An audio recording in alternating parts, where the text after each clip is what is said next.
سیاست کے مولا جٹ عمران خان کی زبان درازی کون روکے گا؟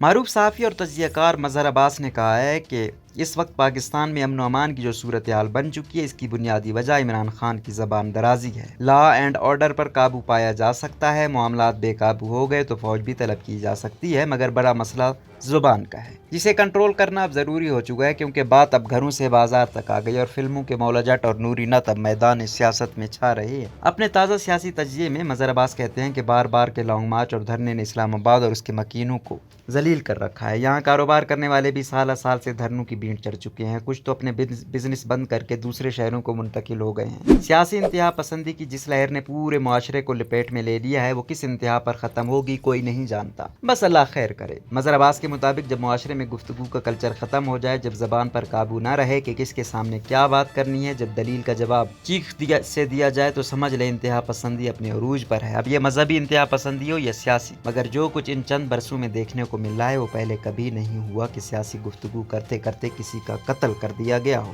اس خطرناک روش کو اب نہ روکا گیا تو شاید بہت دیر ہو جائے گی۔ سچ پوچھیں تو اب ٹاک شوز میں سیاستدان بیٹھے ہوں تو تجزیہ کار کا تجزیہ دھرے کا دھرا رہ جاتا ہے۔ اس وقت ہماری سیاست میں جو گرما گرمی اور مارا ماری ہے، وہ کوئی نئی نہیں، مگر زبان کچھ زیادہ ہی بے لگام ہو گئی ہے۔ بات آپ سے تم اور اب تو تک آ گئی ہے اور اس میں مرد اور عورت کی کوئی تمیز نہیں۔ وہ جملے جو ایک زمانے میں فلموں یا ٹی وی ڈراموں میں استعمال ہونے پر سینسر کی کینچی چل جاتی تھی، آج سرے عام استعمال ہو رہے ہیں۔ اب بیچارہ پیمرا بھی کیا کرے، ڈراموں کو دیکھے یا سیاسی رہنماؤں کی تقاریر دیکھے۔ پہلے دور میں یعنی ماضی میں زبان پھسل جاتی تھی۔ ایک بار لاہور کے ایک جلسے میں بھٹو کے منہ سے گالی نکل گئی، مگر فوراً پی ٹی وی اور ریڈیو پاکستان والوں کو مخاطب کرتے ہوئے کہا کہ اس کو نکال دینا۔ خیر، اس زمانے میں اخبارات کے علاوہ ابلاغ کے یہی دو ذرائع تھے جن کو پڑھنے اور سننے والوں کی تعداد محدود تھی۔ اب تو کروڑوں لوگوں کے پاس موبائل فون ہیں، 100 سے زائد ٹی وی چینلز اور پھر بے لگام سوشل میڈیا، یعنی بول کے لب آزاد ہیں تیرے کا ایسا بے دریغ استعمال کبھی دیکھا نہ سنا، مگر بدقسمتی سے جو قوانین بنائے گئے اس پر عمل صرف سیاسی مخالفین کے خلاف کیا گیا۔ کون حکومت پر تنقید کر رہا ہے اور کون ریاست یا ریاستی اداروں اور عدلیہ پر۔ یقین نہ آئے تو پیمرا کے نوٹس پڑھ لیں، پورا کلچر ہی ٹک ٹاک ہے۔ مظہر عباس کہتے ہیں کہ اب اگر بات خراب زبان سے غلیظ زبان تک آ گئی ہے تو آنے والی ہماری نسلیں کس زبان میں گفتگو کریں گی، یہ مجھ سے بہتر وہ بزرگ اور نوجوان بتا سکتے ہیں جو آج کل سیاسی جلسوں میں جاتے ہیں۔ اپنے قائدین کو جنون کی حد تک فالو کرنے والے بھی وہی زبان استعمال کرنے لگے ہیں جن کی عکاسی ان جماعتوں کا سوشل میڈیا ونگ کرتا ہے۔ یہاں چیک اینڈ بیلنس کا کوئی تصور نہیں، لہٰذا سمجھ لیں کہ معاشرتی انتہا پسندی میں کم سے کم گفتگو کرنا ہی بہتر ہے، کیونکہ جہاں سچ کو جھوٹ اور جھوٹ کو سچ سمجھنے والوں کی تعداد بڑھ جائے، وہاں فیک نیوز ہی اصل نیوز ہے۔ جہاں صحافت خاص طور پر ٹی وی پر یہ کہا جانے لگے کہ ہم تو وہی دکھاتے ہیں جو عوام دیکھنا چاہتے ہیں، تو پھر اللہ ہی خیر کرے۔ مظہر عباس کے بقول اگر میں سیاست میں انتہا پسندی اور بد تہذیبی کی مثالیں دینے پر آ جاؤں تو 5000 الفاظ بھی کم پڑ جائیں۔ بہرحال اس میں پی ایچ ڈی صرف شیخ رشید نے کی ہے۔ خواتین کے حوالے سے ویسے بھی ہمارا مائنڈ سیٹ منفی رہا ہے، اب نہ زبان پر قابو ہے، نہ بعد میں معذرت یا معافی کا رواج باقی رہا۔ اب تو سیاسی مذاکرات دیکھے بھی عرصہ ہو گیا ہے۔ پچھلے 2 ماہ سے ملک سیاسی انتشار کا شکار ہے اور اب عمران خان کے لانگ مارچ کا آغاز ہو گیا ہے۔ وہ فوری الیکشن چاہتے ہیں اور حکومتی اتحادیوں نے فیصلہ کیا ہے کہ الیکشن کی تاریخ اور وقت کا اعلان وہ کسی دباؤ میں آ کر نہیں کریں گے۔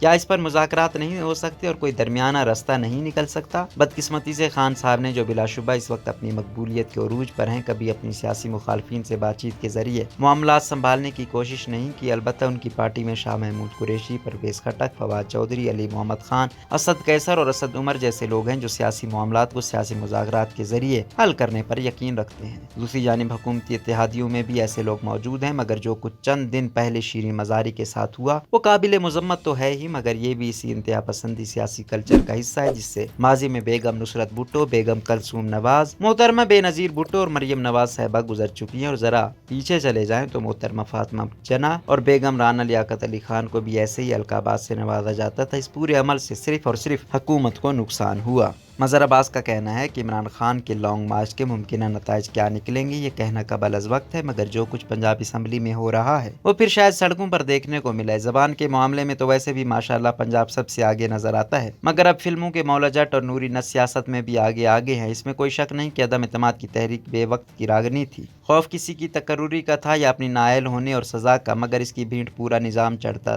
نظر آ رہا ہے۔ اگر خوف اس بات کا تھا کہ عمران 2028 تک وزیر اعظم ہو سکتا ہے تو وہ